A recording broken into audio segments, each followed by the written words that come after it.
Modern retail store, किराना store, FMCG और apparel brands plus 2 lakh crore का revenue के साथ Reliance retail limited FMCG sector के पुराने और मजबूत खिलाड़ियों को टक्कर दे रहा है।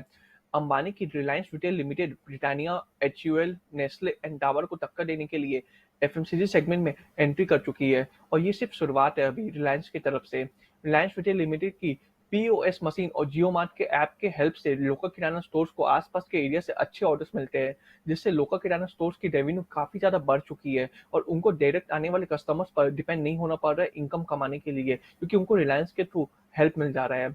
ये जो मॉडल है रिलायंस का लोकल किराना स्टोर के साथ टाई अप करने का, वो काफ़ी ज़्यादा अच्छा बिजनेस मॉडल है। इससे Reliance and local kirana stores दोनों को ही फायदा होने वाला है आगे जाके फ्यूचर में। इंडिया में काफ़ी सारे ऐसे लोकल किराना स्टोर्स हैं जो लोगों की ज़रूरत के सामान को बेचता है।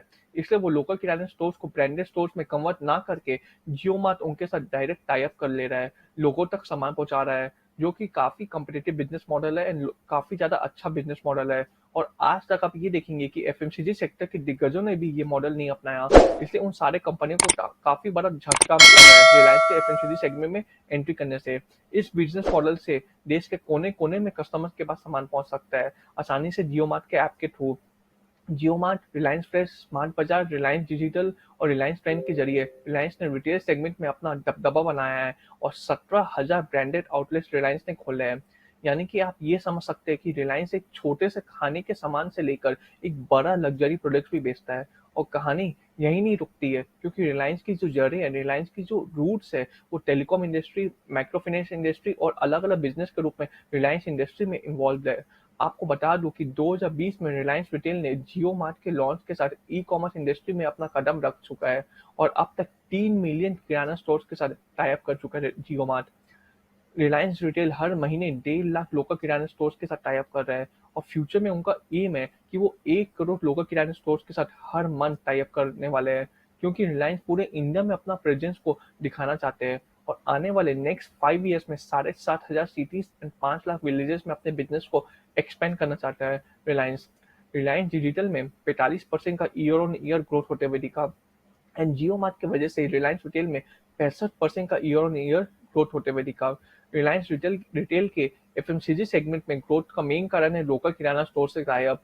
रिसेंटली 11 न्यू फुलफिलमेंट सेंटर्स को ऐड किया गया है जियो मार्ट में और एक रिपोर्ट के मुताबिक जियो मार्ट के लोकल किराना स्टोर्स का काउंट में 20% का बढ़ोतरी देखने को मिला है and year on year basis पे 51% का ग्रोथ देखने को मिला।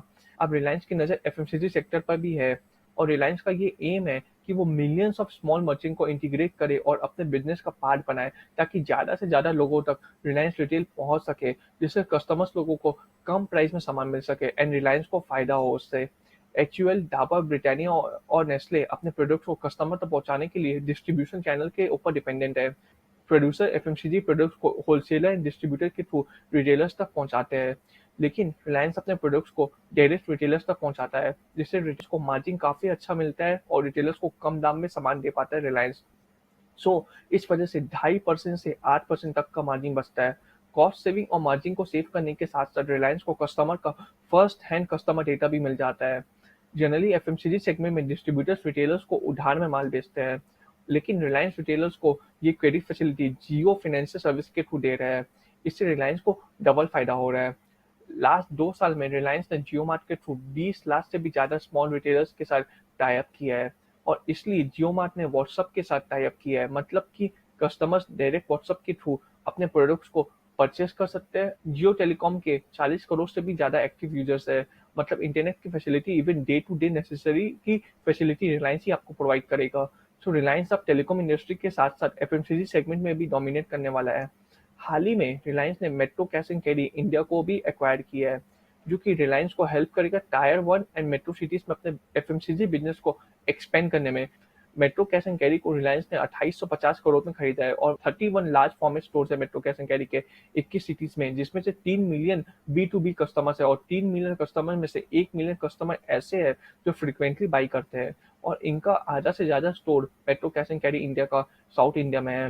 रिलायंस ने recently just dial and Dunzo को भी एक्वायर किया है एंड अपना खुद का ब्रांड इंडिपेंडेंस नाम से लॉन्च किया है एफएमसीजी सेगमेंट में, जिससे वो हर कोने कोने में कस्टमर्स को सर्व कर सके।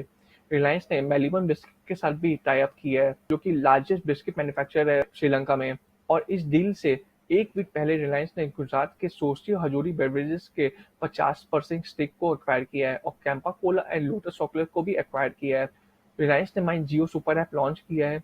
स्टार्टिंग में ये ऐप सिर्फ टेलीकॉम फैसिलिटी देता था, लेकिन अब इसमें सारे प्रोडक्ट्स जैसे कि grocery, pharma, telecom, fibre, media, banking, edtech, cloud storage and UPI payment offerings की भी फैसिलिटी है। रिलायंस ने मेटा फेसबुक के साथ भी टाई अप किया है, जो अलाउ करेगा कस्टमर्स को व्हाट्सएप के थ्रू प्रोडक्ट्स को सेलेक्ट करने में एंड फिर प्रोडक्ट का ऑर्डर प्लेस करने में। सो आप देख पा रहे होंगे कि रिलायंस किस लेवल पे एफएमसीजी सेक्टर में एंट्री कर रहा है और प्रेजेंट एफएमसीजी दिग्गज कंपनी जैसे कि एचयूएल, ब्रिटानिया, नेस्ले, डाबर को टक्कर देने की तैयारी में है।